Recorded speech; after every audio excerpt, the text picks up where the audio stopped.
one tip, if you could only give one tip to an agent, in either to sort of help them help them grow their personal brand or their business, any tip whatsoever, if you could pick one, because I know there's so many that you've got, Make video like your now. one rule, what would it be? Make video.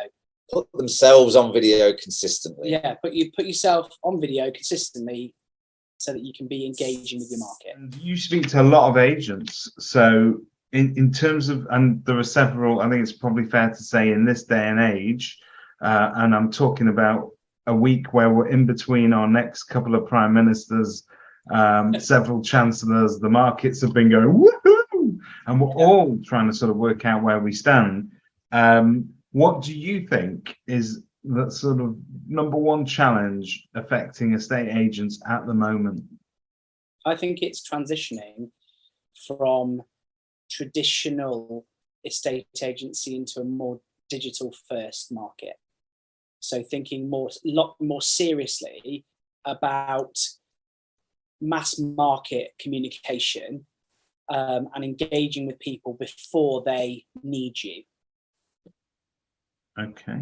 Front loading sales, so that when people do come to sell, if they're sitting tight now because of the market, energy, whatever, when these things ease and they do want to move, because those prime reasons for moving don't change, those luxury reasons for moving, like, oh, I fancy a bigger house, that's a choice rather than a forced decision like a divorce or a separation or a new child. Yeah. When they do come back to the market, you want to be top of mind. So front loading.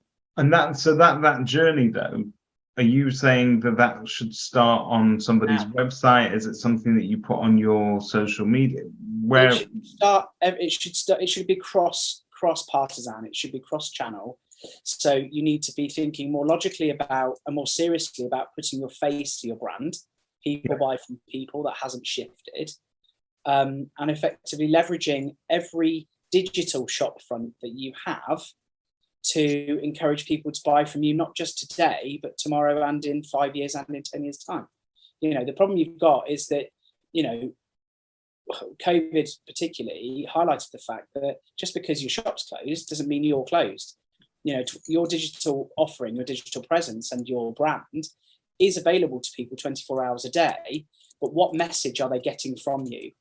What are they taking away? And if you look at some of the key bits of literature that that sort of look at digital marketing, you look at they ask you answer by Marcus Sheridan.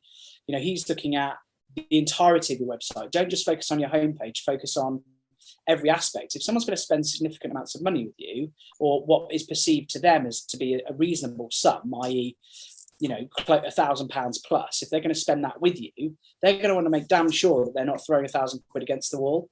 So you need to ensure that every part of your digital marketing strategy is cohesive and also represents you and your brand to the very best of its ability. And also breadth, huge amounts. If someone needs an answer to a question, you need to have already answered it. And if Chris England lives his life by one mantra, what is it? What do you try and sort of keep for yourself in terms of how his biggest mantra is don't die. My biggest mantra is don't die.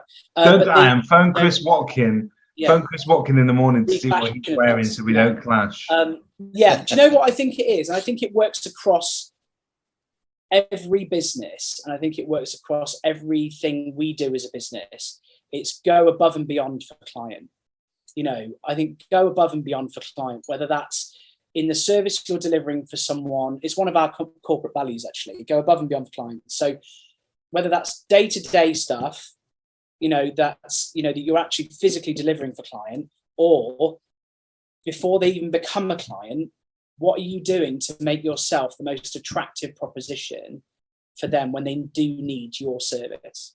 I think if you go above and beyond consistently, it will not only benefit your existing customer base, but your referrals and recommendations will be through the roof. You won't have to go hunting for much business because that recommendation and referral will draw people to you naturally, organically. And if you set yourself up to have that attitude of everything I'm going to do, I'm going to do the very best, the very best for my client. I'm going to go above and beyond. I'm going to deliver more than they expect me to deliver for my value. Then you cannot go far wrong. Outstanding advice there.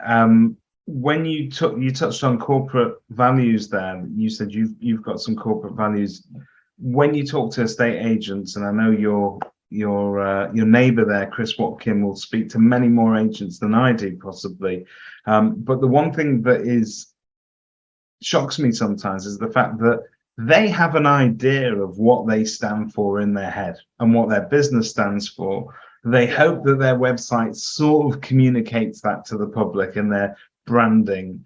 And then you get to the point where actually, if you were to ask their staff members what they understood to be the mission statement of the business, what are the values, they would all come out with different versions, because very few people get their corporate values down on paper, or even better, on the wall, so that people know what they stand for. On the wall, How much of a game changer is that for you? And where does somebody start with that?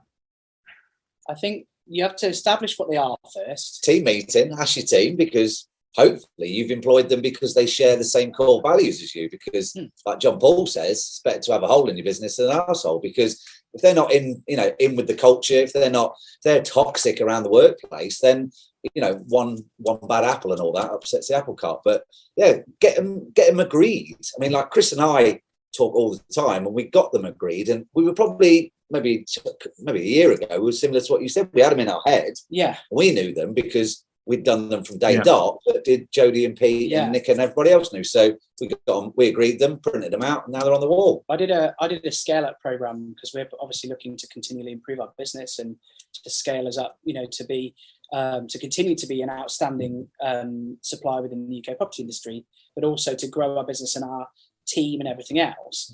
I did a program, and one of the questions was, what are your values? And I scribbled them down, quite quickly, because I know what they are. Matt would have known what they were. And they asked a question, an open question, do your team know what your values are? And the reality is that they don't, because you often don't verbalize them. You assume quite wrongly that, that people do know what they are. So I came back and asked the team individually, and they said, no, do a good job. And I was like, well, yeah, obviously do a great job is one of our values, not do a good job, do a great job. And then there were a couple that they've sort of heard me say and that other sort of stuff, but they couldn't verbalize them all. So we went through a process of saying, right, these are our values in a team meeting. Do you agree with them? And everyone was like, well, yeah, they're pretty straightforward. Ours are pretty easy. Don't overcharge, go above and beyond for client, do a great job, not a good job, have fun, be kind, and don't be a dick. And that's probably the most essential rule of all. Well, Matt, don't be a dick. And Chris, let me just touch on the dickishness, because a little bit of that creeps into our everyday lives. There are days where you and I are going to be in our best place. We're going to be in a great mood. We've skipped out of bed. The sun's shining. My wife's nice to me. I mean, it may be my birthday. I don't know, but it feels like that. But you're in a better mood. So when you get to work, you're feeling good, you're feeling pumped. But in a business partnership where there's two of you and you live separate lives, you've got separate family lives, and we all bring our shit to work sometimes. How do you two, defining those corporate values, is that sort of like your go-to in terms of when you're having a bad day, it's look, this is what we stand for? Yeah, I think so. I mean, we always said, didn't we, when we started a business, we wanted to be, the most well-known or one of the most well-known property video companies in the country. And I think we've achieved that. I think we're well-known enough industry-wide, certainly from top table down. Obviously, individual estate agents might not know us, straight away, but we'd probably get a recommendation or a referral if they went looking. And I think, I don't know, I think we've just park stuff at the front door. Yeah. I mean, look, there's been stuff going on with the team recently, and not that, it's the case of like, we're here to listen, or, go for that coffee sort of thing. But really, when you're at work, like, let's try and park that. And I know it's hard if you've had like a death in the family or something major. So have the time off, get yourself, leveled again. But I think, yeah, you're right. When we're working with customers, we can't afford to be moody or absent-minded or not on it with them. And okay, so most of that comes from Chris and I, because we'll break off and entertain client or whatever. But we could equally send the rest of the team on gigs, and we know they'd be smiley, we know they'd be helpful, or okay, we haven't charged you for that shot or this or that or the other. But really, I think the values do have that impact, because now that they are actually verbalized, we're having them currently we've got them roughly on the, they're printed and they're on the wall. But we're going to have a really smart, nice, graphic done that mirrors some of our other brand with those on.